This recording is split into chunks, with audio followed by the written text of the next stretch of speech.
12월 14일입니다. 역대하 32장 24절부터 33절까지 말씀 봅니다. 하나님께서 히스기야 왕이 아스리아 군대를 대군을 물리치도록 해주셨죠. 예루살렘 성을 포위한 그들을 하룻밤에 밤사이에 천사를 보내서 18만 5천 명을 다 이제 죽이셨습니다. 그러한 사건이 있은 후에 히스기야가 병이 들어요. 그래서 거의 죽게 되었어요. 이제 그러자 그가 하나님께 간절히 기도했더니 하나님께서 15년의 생명을 연장시켜 주시겠다고 약속을 하셨어요. 그래서 그 징표로 해시계 위로 그 태양의 그림자를 뒤로 10도로 물러가게 하시는 징표를 보여주셨습니다. 그러니까 히스기야는 기도해서 18만 5천 명 군대도 대적도 물리치게 하시고 또 기도하였더니 생명까지 15년 연장받은 얼마나 하나님의 큰 은혜를 받았습니까? 그런데 그가 교만한 마음으로 받은 바 은혜에 감사하지 않았다. 그렇게 기록했어요. 그럼 왜 그러면 받은 바 은혜에 감사하지 않았다라고 평가를 했을까요? 이제 그가 병이 들었다는 소식을 저쪽 북쪽 끝에 있는 바벨론 왕이 들었습니다. 사실 이 당시에 아스리아와 바벨론은 서로 인근 지역에서 대적하는 적대 관계에 있었어요. 근데 아스리아를 저 남쪽의 조그만 나라 유다 왕국이 대군을 물리쳤다는 소식을 들은 바벨론 왕은 기회가 잘 됐구나 해서 히스기야 왕이 이제 병 들었다고 하니까 친서와 예물을 보냈습니다. 아마 같이 우리 잘 지내자 그런 얘기겠죠. 그랬더니 사절단을 반가이 맞아들인 히스기야 왕이 그들에게 자기의 모든 보물들을 다 보여주고 또 성전의 창고까지 무기고도 보여주고 나라 안에 있는 것들을 빠짐없이 다 보여줘요. 우리가 이렇게 대단한 공력을 갖고 있다. 뭐 그런 걸 보여주려고 했던 거죠. 이것이 결국 자기의 교만을 드러내고 하나님께 영광 돌리지 않은 거예요. 전쟁에 이긴 것도 하나님께서 해주신 거고 병 낫게 해주신 것도 하나님이 해주신 건데 그 왜 바벨론의 사절단에게 왜 쓸데없이 지금 자기 저는 대단하다는 것을 과시합니까? 자, 그러자 하나님께서 진노하셨어요. 그래서 이사야 선지자를 통해서 이제 경고하십니다. 바벨론이 쳐들어와서 내 왕궁 안에 있는 모든 것과 모든 보물을 남김없이 약탈해 갈 것이다. 너희 아들들 가운데서 더러는 포로로 끌려가서 바벨론 왕궁의 환관이 될 것이다. 그렇게 예언을 했어요. 자, 히스기야가 사실 전쟁의 위협, 질병의 위협, 그런 위기에 닥쳤을 때는 오히려 하나님께 기도했어요. 그래서 그 위기를 다 넘겼는데 오히려 가장 평안할 때 신앙을 잃고 교만하게 되었다는 것입니다. 이것은 인간의 연약함과 한계점을 적나라하게 보여준 사건이죠.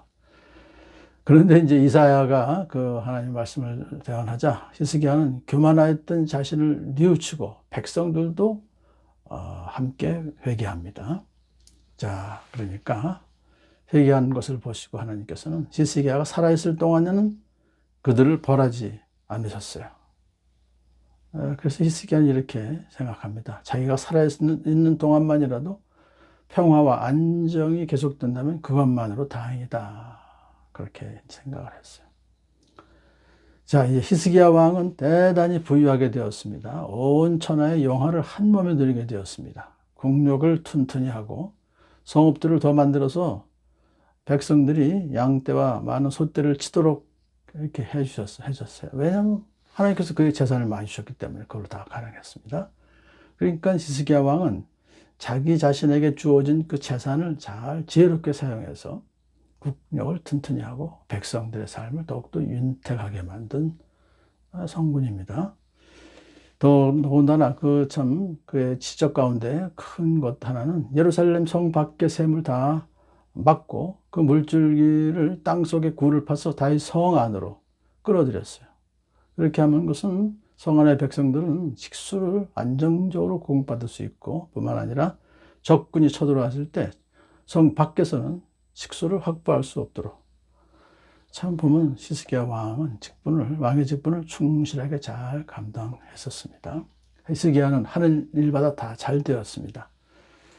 심지어 바벨론의 사절단이 와서 유다 왕국이 이룬 기적을 물을 때에도 하나님은 히스기야가 마음대로 대답하게 하셨다.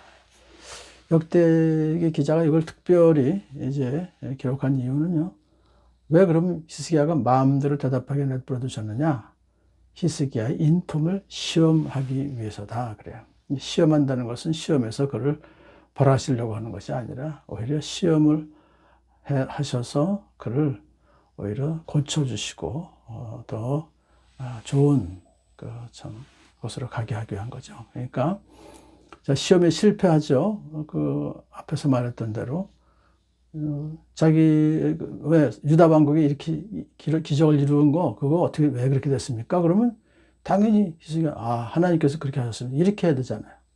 그런데 자기의 모든 보물 창고, 성전 창고, 뭐 좋은 것 무기고까지 다 보여줬잖아요.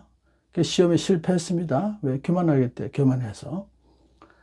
그렇지만은 이사야 선지자의 말을 듣고 즉시 회개해서 그래서 하나님 말씀에 순종했잖아요. 그러니까 그 하나님께서 그를 시험하신 것은 그를 겸손하게 해서 그의 형통함을 계속해서 누리도록 하기 위함이었다. 그걸 볼 수가 있어요.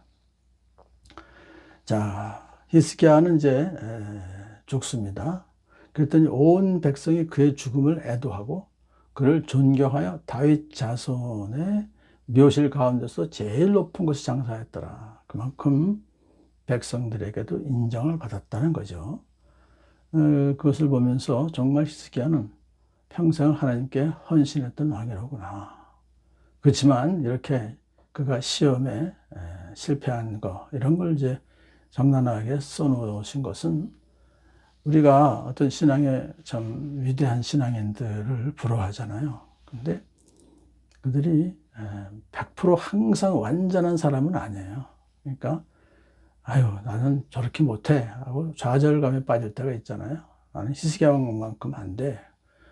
히스기야 왕도 저렇게 실수할 때가 있는데 그런데 즉시 회개해서 다시 또 회복이 되었구나 하는 걸 보면서 우리가 가진 연약한 그 참 단점 이런 것을 이제 정직하게 하나님께 내려놓고 다시 용기를 내어서 회복하는 그런 믿음의 사람이 되기를 간절히 소원합니다.